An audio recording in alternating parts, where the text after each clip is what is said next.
Bueno, para poder realizar el cálculo del tamaño de la muestra, les sugiero que descarguen el programa EPIDAT versión 4.1 que está disponible en esta dirección y que cuando ustedes se posicionan en este link se abre un formulario de inscripción que les permite, después de rellenar el formulario, acceder al archivo de descarga del EPIDAT. Fíjense que les piden el correo electrónico y a partir de ahí comienzan a rellenar un formulario que pregunta algunos datos personales de tipo dónde trabaja, de qué país es la persona que quiere bajar el programa. Bueno, es muy simple, lo descargan y una vez que se descarga el programa en la computadora, lo abrimos y entramos a la sección de métodos y fíjense todas las utilidades que puede tener: ajuste de tasas, algún tipo de herramientas para trabajo sobre demografía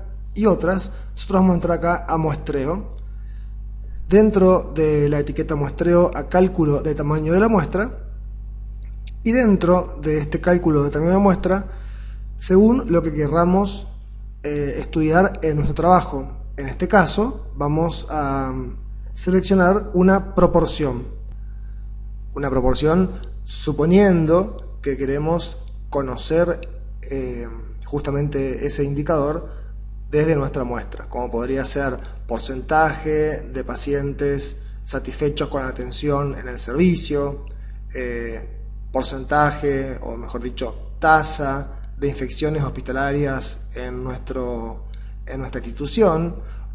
También podríamos calcular el tamaño de la muestra para conocer una media, como podría ser, queremos saber la media de glucemia de los pacientes internados en tal servicio, o lo que sea. Vamos a suponer ahora que queremos conocer una proporción, porque es habitualmente el ejemplo que más se presta para los primeros trabajos de investigación que en general hacemos. Entonces ingresamos a esa sección y nos van a preguntar el tamaño poblacional, que tiene que ver con el universo del cual vamos a tomar la muestra.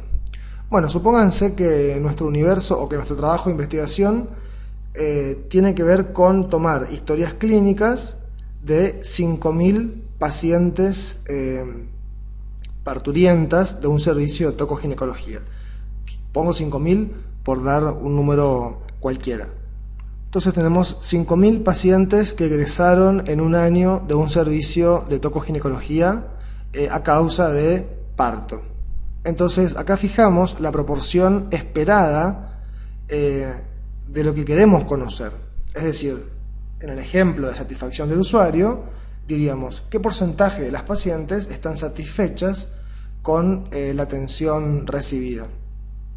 Habitualmente, si no se conoce la proporción esperada, porque justamente es lo que se quiere conocer, habitualmente uno hace un trabajo de investigación para descubrir justamente este dato. Entonces nos pueden decir, ¿y cómo vamos a poner la proporción esperada si justamente es lo que queremos saber? Bueno, la proporción esperada se fija en base a la bibliografía consultada, en base a otros trabajos que hayan evaluado con poblaciones similares y con instrumentos de medición similares al nuestro el tema que estamos investigando. También se puede fijar según la experiencia de un grupo de expertos o de la opinión de los investigadores al respecto del tema que se estudia. También se puede recurrir a un estudio piloto que se realiza justamente para conocer una estimación inicial de la proporción que queremos estudiar. Cuando no tenemos ninguna idea de la proporción esperada, entonces se recomienda fijar 50% de proporción esperada. El 50% se fija por motivos estadísticos que en este curso no me voy a detener a explicar, pero ponemos 50% si ocurre esa situación. El software EPIDAT permite calcular el tamaño de la muestra y también otra utilidad que tiene es, habiendo uno realizado un trabajo con un tamaño de muestra cualquiera, calcular la precisión o la potencia estadística que tiene nuestro estudio. Pero acá vamos a dedicarnos a calcular solamente el tamaño de la muestra. Entonces ponemos el tamaño poblacional, o sea, la cantidad de individuos que tiene ese universo, la proporción esperada, estimada de alguna forma, como les mencioné recién. Y en esta sección, en precisión absoluta, tenemos que pensar cuál es el margen de error que estamos dispuestos a aceptar en nuestra estimación. ¿Qué quiere decir esto? Que si la proporción esperada es 50%, ¿hasta qué proporción yo toleraría un error? O sea, si no fuera 50%, ¿hasta qué valor yo podría sostener mi estimación como aceptable? Habitualmente, pero esto enfatizo con que habitualmente se estipula una precisión de más o menos 5%, pero pueden haber casos donde uno quiera ser más preciso y otros donde se justifique tener una menor precisión. Vamos a practicar con 5%. ¿Qué quiere decir este 5%? Que puede ser que la proporción esperada sea 50 más menos 5, o sea, de 45% al 55%. Entonces, si la proporción esperada realmente discurre entre esos valores, la potencia de nuestro estudio va a ser buena.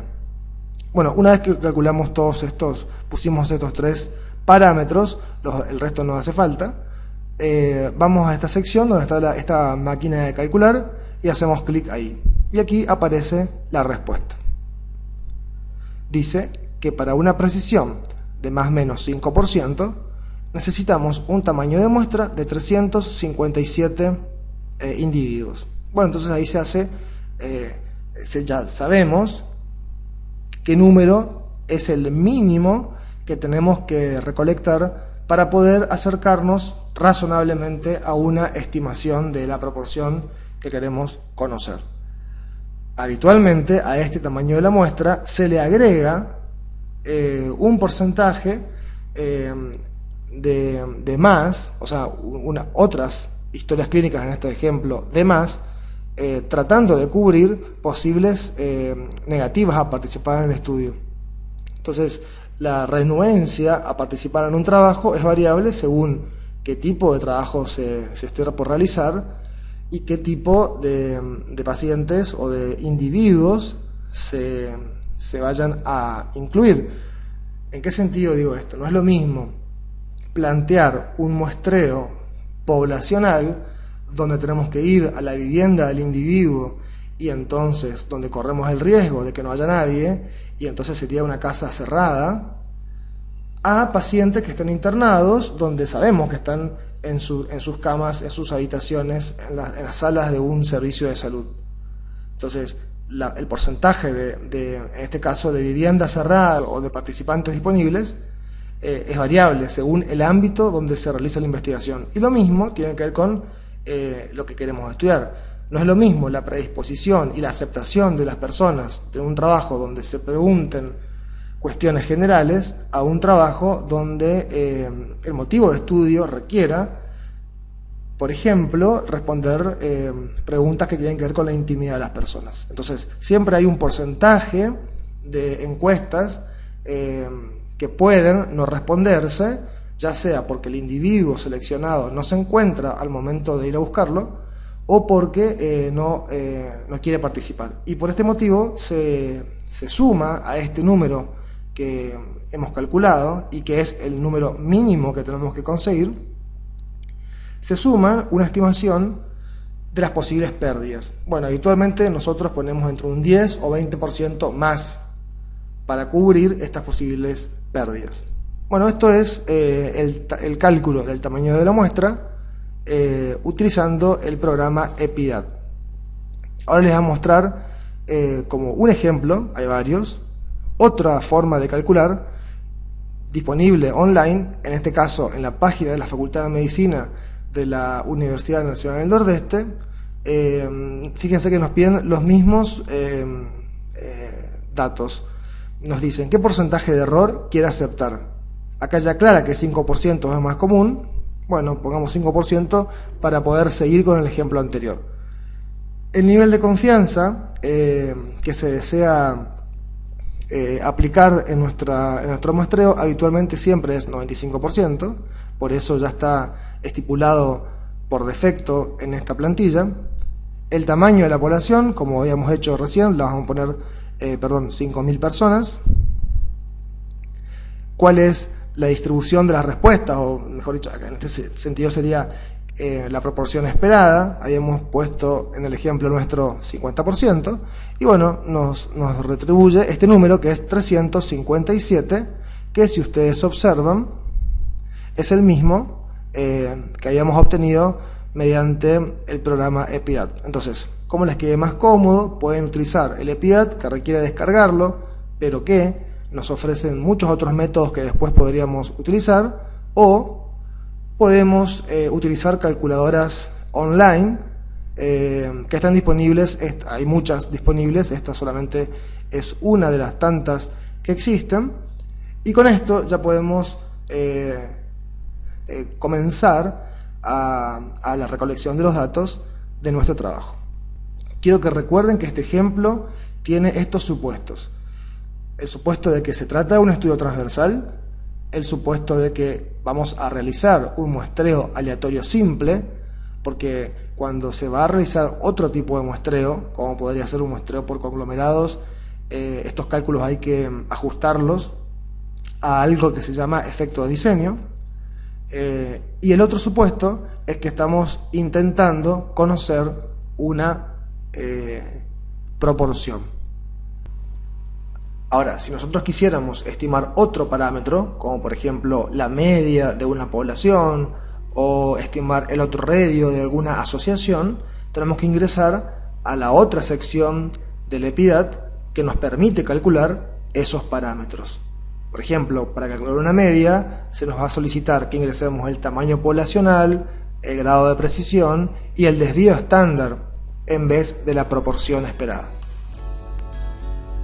Bueno, y hasta acá llegamos con el tutorial del cálculo del tamaño de la muestra, y los esperamos en el próximo tutorial de esta caja de herramientas.